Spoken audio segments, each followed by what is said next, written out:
자, 여러분 반갑습니다. 오늘은 포물선 운동과 관련된 예제 문제 몇 가지들을 한번 풀어보도록 하죠. Let's go. 자, 첫 번째 문제 한번 살펴보도록 하겠습니다. 자, 먼저 문제에서 얻을 수 있는 정보들을 잘 표시를 하셔야 됩니다. 수평면에서 비스팀이 던진 공이군요. P, Q, R을 지나는 포물선 경로를 따라 운동하는 모습을 나타낸 것입니다. P에서 Q까지와 Q에서 R까지 공의 운동 시간은 T로 같다. 자, 이게 첫 번째 정보군요. 그리고 P에서 Q까지 수평 거리와 연직 거리는 각각 S와 H로 표시가 되는군요. 자, Q와 R은 수평면으로부터 높이가 같다라는 정보가 하나 더 있군요. 자, 포물선 운동에서 가장 기본이 되는 개념은 수평 방향의 운동과 연직 방향의 운동을 완전히 분리해서 생각을 하는 겁니다. 수평 방향으로는 아무런 힘도 작용하지 않기 때문에 일정한 속력으로 운동을 하는 거고요. 세로 연직 방향으로는 중력에 의해 중력 가속도 G로 등가속도 운동을 하게 되죠. 그러면은 여기 나와 있는 Q에서 R까지와 P에서 Q까지의 운동 시간이 같다라는 게 의미하는 게 뭘까요? 수평 방향으로의 속도를 Vx라고 둡시다. 그러면 P에서 Q까지 수평 방향으로의 거리 S였죠. 이 S, 이동 거리는 속력 곱하기 시간 Vx 곱하기 T로 나타낼 수가 있습니다. 근데 여기에서 Q에서 R까지도 같은 시간만큼 걸렸다고 했죠. 근데 수평 방향으로의 속력 또한 변하지 않았기 때문에 이때 이동 거리도 Vx/T가 되는 거죠. 그렇다면 P에서 Q까지 거리 S, Q에서 R까지 거리 또한 S가 된다는 걸 알 수 있습니다. 그래서 이 정보가 보기에서 반드시 물어볼 거예요. 그래서 니은에 보면 물어봤죠. Q와 R 사이의 수평 거리는 S보다 작다가 아니라 같다가 되겠군요. 틀렸네요. 수평 방향으로는 등속 운동을 하기 때문에 물어볼 수 있는 게 이 정도밖에 없습니다. 그러면 연직 방향이 이제 좀 복잡하죠. 그래서 기억 디귿은 연직 방향의 운동까지 고려를 해야 되는 문항입니다. 포물선 운동에서 가장 기준이 되어야 되는 지점은 바로 이 지점, 최고점입니다. 이 최고점은 높이가 가장 높은 지점을 의미를 하고요.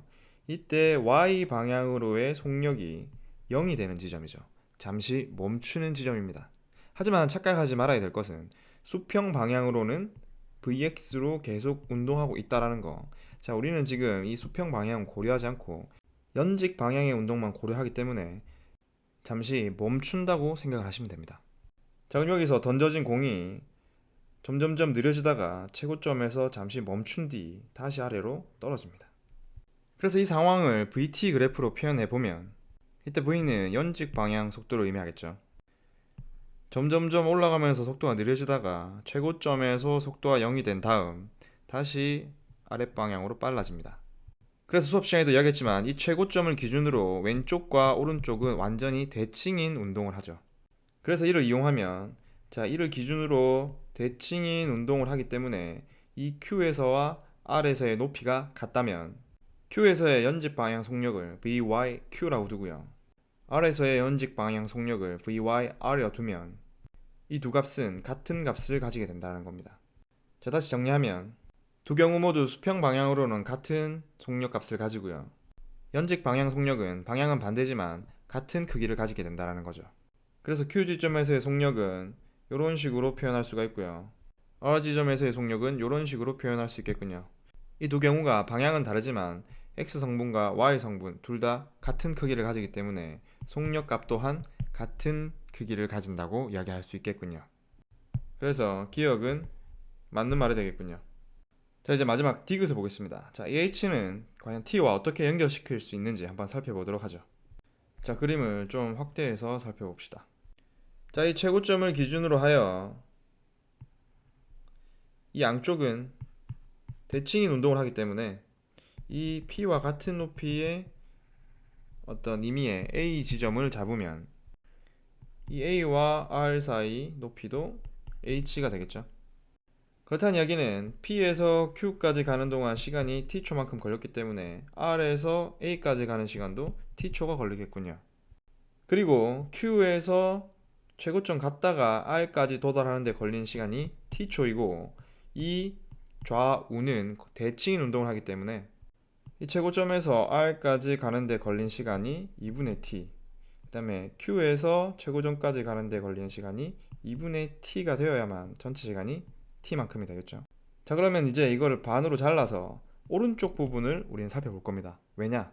아래로 떨어지는 자유낙하 운동이 훨씬 더 생각하기가 편하기 때문이죠. 그럼 이 상황을 그래프로 한번 그려보도록 하겠습니다.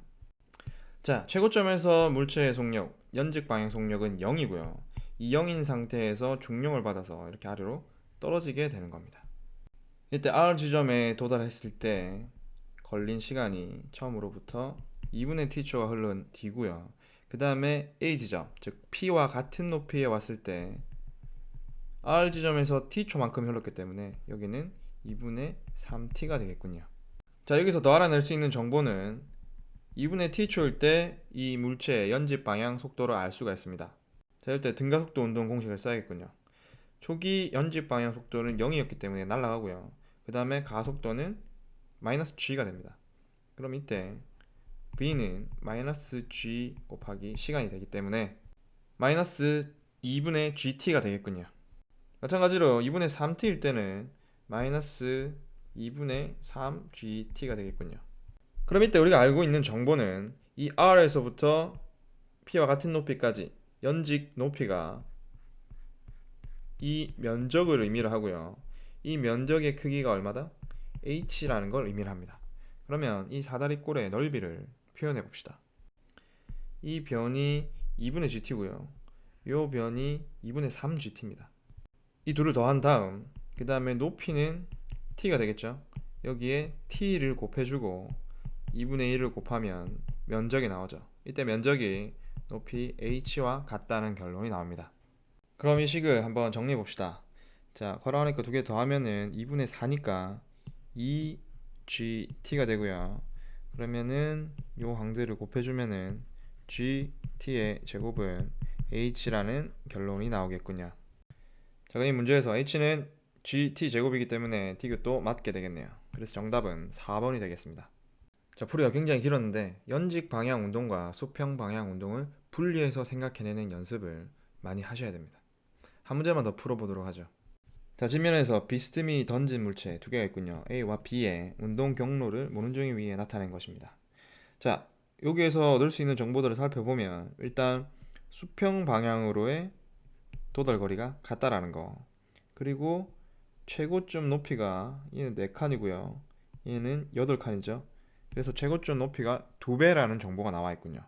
자, 이들을 이용해서 어떤 정보들을 찾을 수 있는지 한번 유도해 봅시다.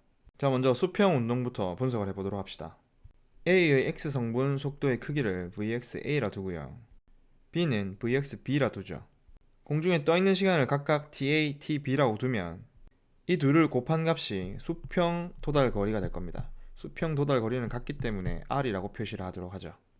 그런데 여기서 VXA와 VXB가 같은지 다른지, TA와 TB가 같은지 다른지는 이 식에서는 알 수가 없습니다. 이걸 알기 위해 연직 방향 운동을 분석을 해야만 TA와 TB의 관계를 찾아낼 수가 있습니다. 물체를 던져 이렇게 포물선 운동을 할 때 최고점을 기준으로 해서 왼쪽과 오른쪽이 대칭이라는 거 우리가 계속 이야기를 하고 있죠. 이 경우 이 위로 올라가는 운동을 보는 것보다는 여기 위에서 아래로 떨어지는 운동을 보는 게 훨씬 편합니다. 자유낙하 운동을 바로 적용시킬 수 있기 때문이죠. 그럼 이때 최고점에서 정지하고 있는 물체가 중력에 의해서 가속되어 아래로 떨어지는 상황을 한번 생각해 보도록 합시다. 이때 이 녀석이 낙하한 거리를 h라고 두면요, 이 등가속도 운동에 1을 대입하면 최고점에서 정지하고 있기 때문에 v0는 없어지고요. 이때 이 a는 중력 가속도 g가 되겠군요. 아랫방향을 플러스로 잡기 때문에 플러스로 두겠습니다. 그렇다면 이런 관계가 성립을 하게 되는 거죠. 자, 이 식을 잘 살펴보면 이 t가 만약에 루트 2배로 증가했다고 합시다. 그러면 이때 이 좌변은 몇 배가 되는 겁니까? 그렇죠. 제곱이 붙어있기 때문에 2배로 증가하게 되는 겁니다. 즉 낙하 거리가 2배가 되기 위해서는 걸린 시간이 루트 2배가 된다는 거죠. 그럼 다시 문제로 돌아와서 물체 A가 최고점에서 바닥까지 떨어지는 데 걸리는 시간은 전체 공중에 떠있는 시간의 절반이기 때문에 이렇게 표현할 수가 있고요. B도 마찬가지로 TB의 절반으로 표현할 수 있겠군요. 이때 두 시간의 B는 높이가 2배이기 때문에 몇 대 몇이죠? 그렇죠.